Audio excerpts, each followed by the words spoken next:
C'est parti pour le Vietnam. Premier tour de roue dans ce nouveau pays. Le 5e de mon tour du monde. La frontière la plus facile que j'ai eu à passer depuis le début du voyage. En 5 minutes c'était réglé. J'ai le droit à 45 jours de visa gratuit.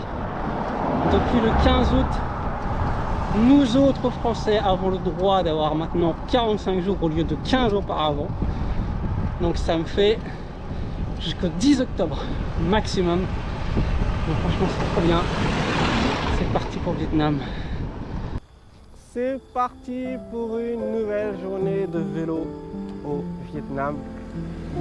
La première journée complète dans ce nouveau pays. Cette nuit, j'ai dormi dans cette forêt, au bord de ce canal. Super bon spot. Donc là, je suis prêt à repartir. La route principale, elle est quelque part là-bas. Donc le Cambodge se situe vers le nord.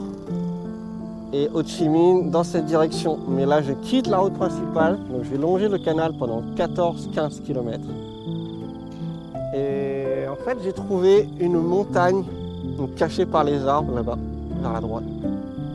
Montagne qui culmine à 986 mètres alors qu'il n'y a aucun relief dans les alentours. Donc ça m'intrigue, je vais aller faire un petit tour. Ça va être beaucoup plus calme. Donc l'objectif, comme d'habitude, c'est de sortir de la route principale, d'aller dans les petits villages, de sortir des sentiers battus, d'aller là où très peu de touristes vont. C'est le but de ce voyage aussi. Donc c'est parti, la météo est pas trop mauvaise pour le moment. Donc c'est parti pour une nouvelle journée de vélo.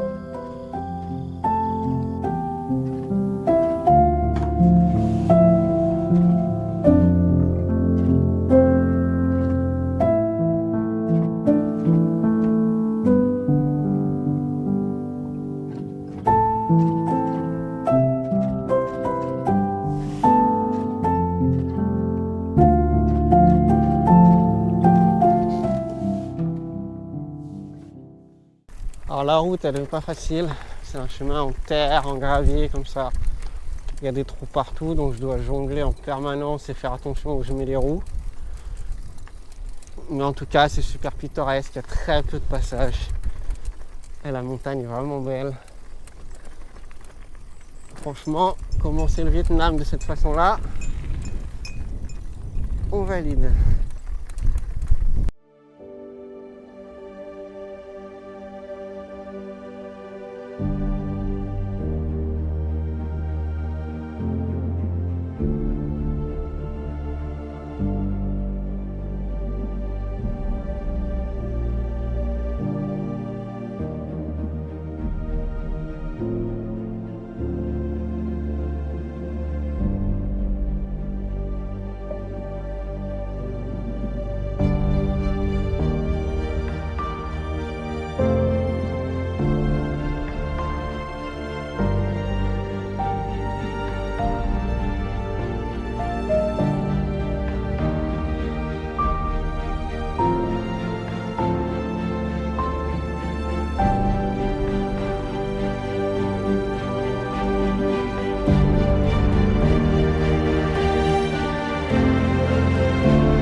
Bon, on m'avait déjà parlé de l'accueil légendaire des Vietnamiens. Ben là, je suis pas déçu. Un monsieur qui m'a donné des prunes tout à l'heure. On m'a donné une bouteille d'eau hier.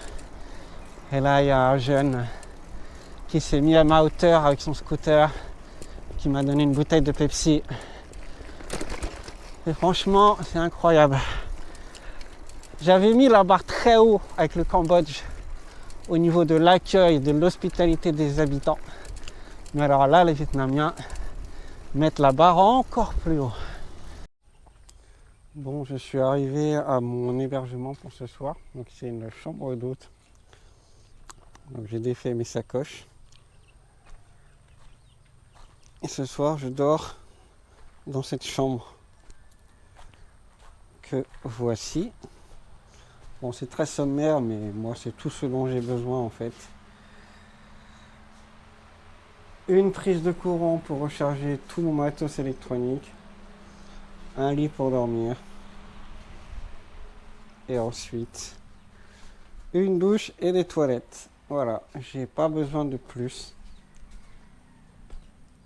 Avec une petite forêt juste à côté. Un petit peu à l'écart de la route principale.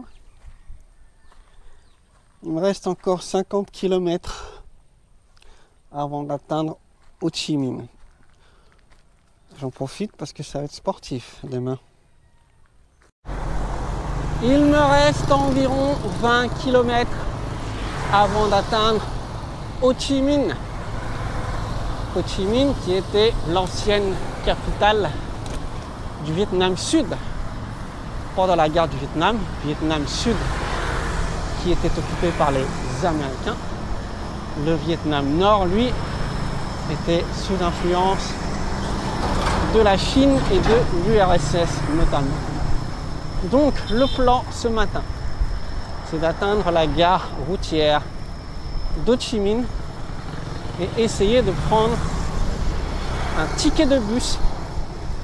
Il y a 3 villes principales au Vietnam.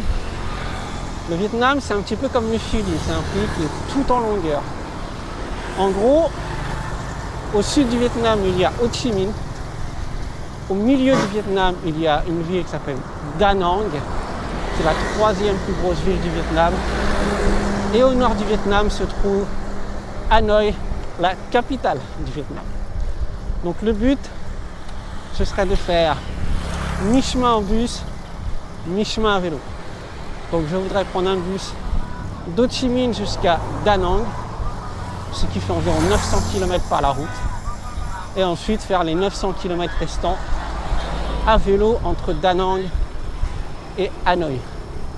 Le sud du Vietnam étant beaucoup moins intéressant et n'ayant que 45 jours de visa. Hello.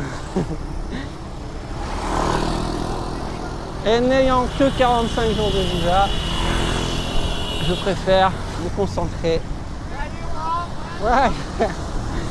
Et n'ayant que 45 jours de visa, je préfère me concentrer sur la partie nord du Vietnam, qui est montagneuse et beaucoup plus intéressante en tout point.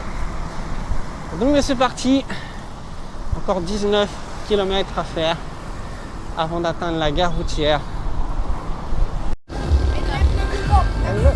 Hein?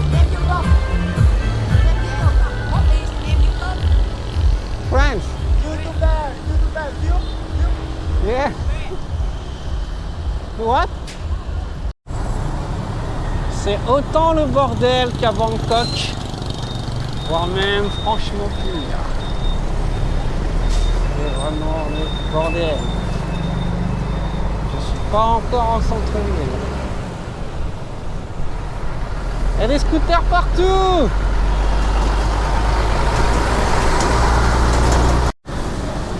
Il y a 9 millions d'habitants à Ho Chi Minh, contre 10 pour Bangkok. Donc je ne suis pas encore arrivé. Il y a des scooters de partout. Il faut faire attention, comme à Bangkok.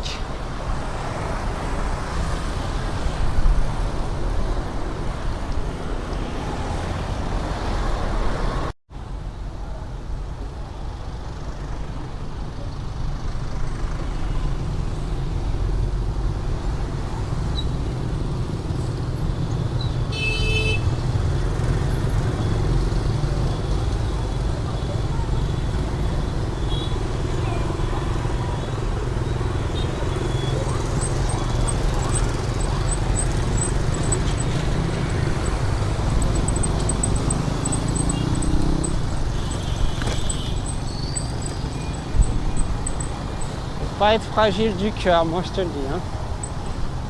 Il y en a vraiment, vraiment, vraiment partout.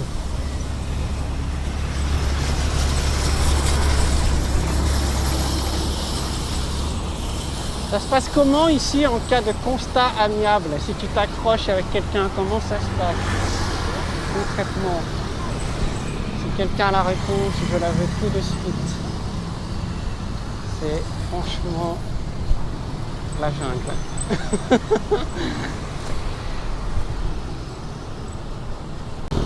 L'objectif, c'est de ne pas avoir d'accident. C'est l'objectif de la journée, franchement. Aïe, aïe, aïe, aïe, aïe.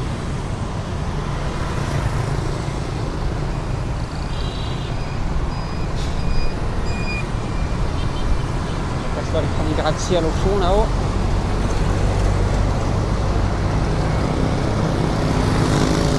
Je n'ai jamais vu autant de scooters de toute ma vie. Il y en a partout. Incroyable, franchement. Impressionnant. C'est bruyant aussi, hein. C'est très bruyant. Oh là là, le monde là-haut. Ouf.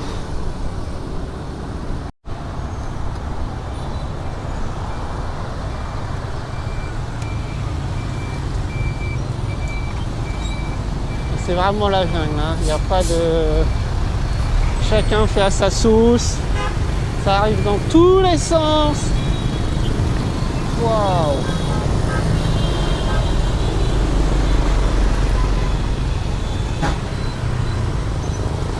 Ah, c'est chaud, hein?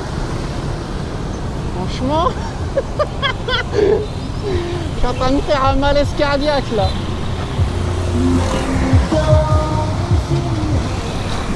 Aïe aïe aïe. Allez.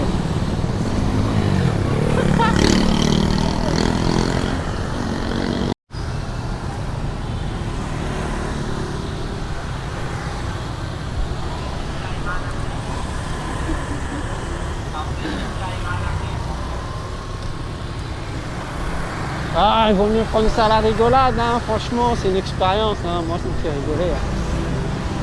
Ça me fait marrer. Il faut juste faire attention, c'est tout. Il y a juste 40 millions de scooters. C'est rigolo.